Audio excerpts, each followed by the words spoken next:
Hello everyone, welcome to my channel. I'm Mary Mays. Hope you're having a fantastic week. Let's go ahead and get right into that forecast. There's a lot going on.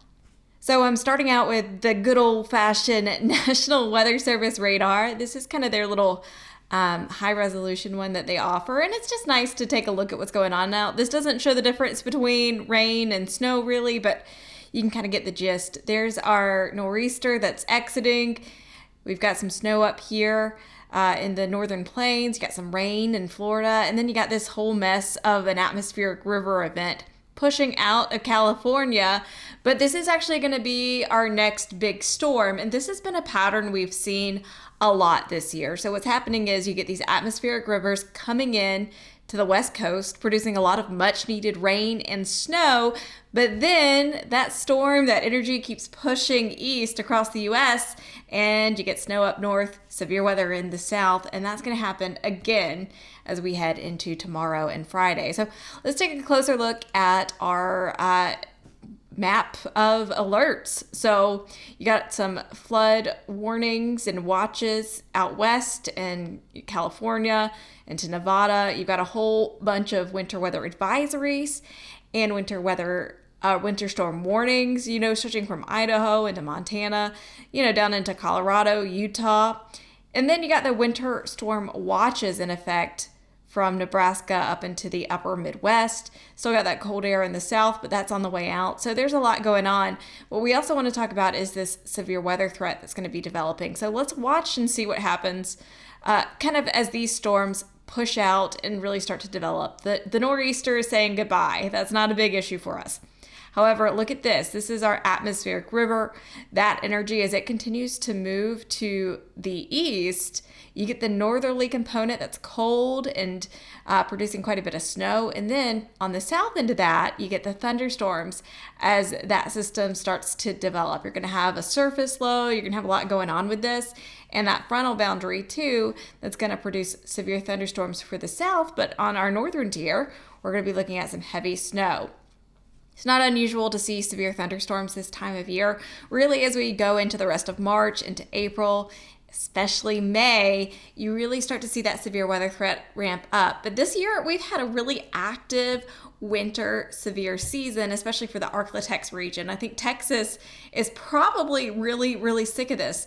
Arklatex, the deep south, you folks have seen a ton of severe weather, and it's because of that pattern we've been seeing with those atmospheric rivers and those Pacific storms moving in, crossing the entire country, and just giving some folks a lot of active weather. So down south, we've seen a ton of severe weather.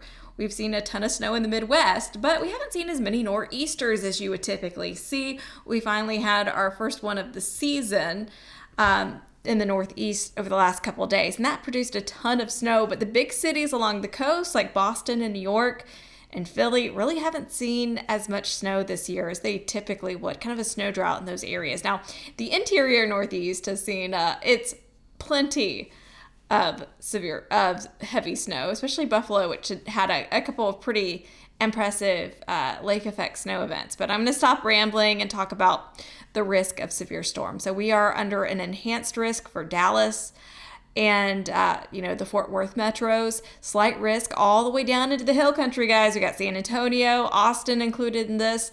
Then you got that slight risk into Shreveport, Norman, and basically, if you're in the yellow or the orange, that just means you have a higher risk of severe weather.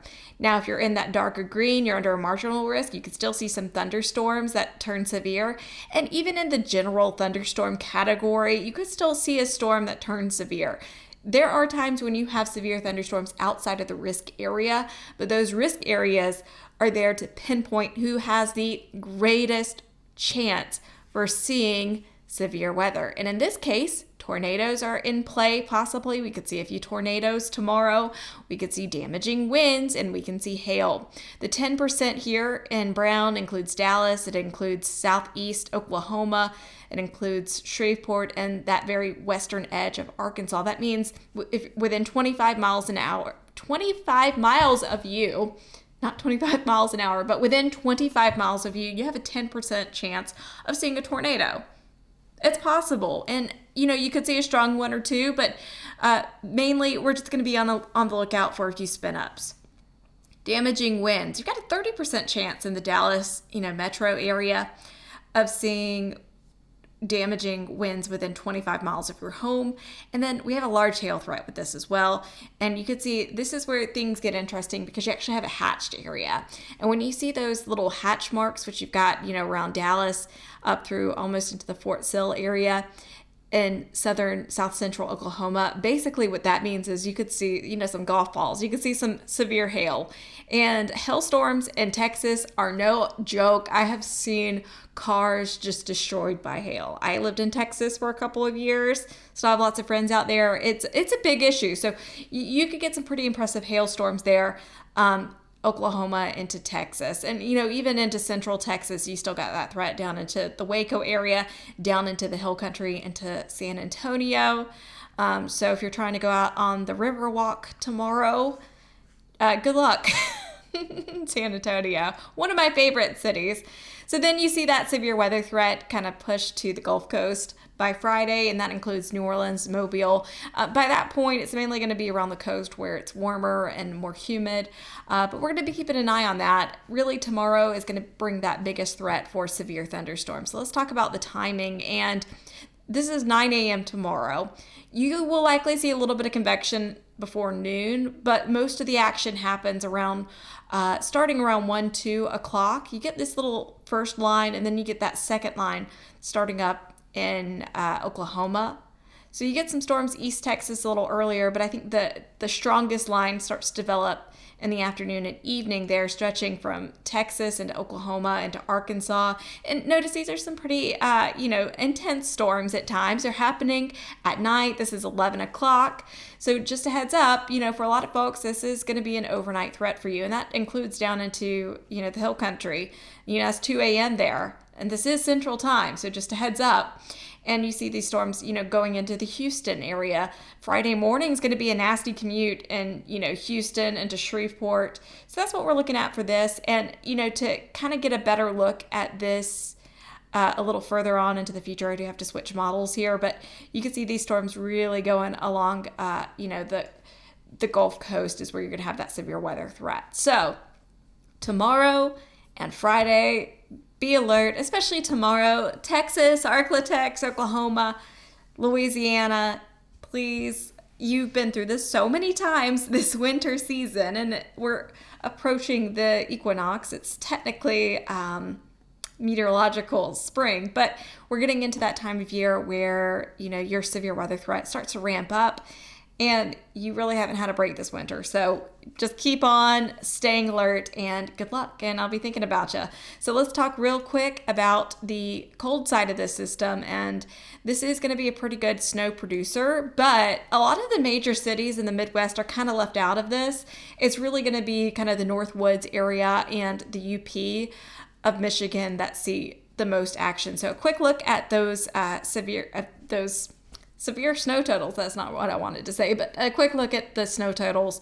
By far, in a way, the most action, a foot or more, is going to be kind of in the North Woods there and into the UP. So, Chicago, you're probably not going to see a lot of action. I know we're coming up on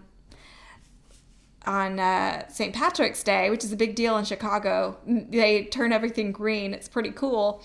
You definitely want to pay attention to the weather there. Could be a little nasty, a little messy, but you're not going to get snowed out for St. Patrick's Day. So thank you for joining in. Subscribe, hit the little button, and the little alerts too. Since, these are forecasts, they're only good for a day or two. So if you want to make sure that you have the latest, hit subscribe and just click on that little bell so you get alerted when I do my updates. Please stay safe, especially if you're under that threat for severe weather. I'm going to be doing a lot more videos like this because we're going to be heading into the meat of severe weather season. And I think this year likely going to be pretty active. So keep it here for the latest, and I will talk to you guys later.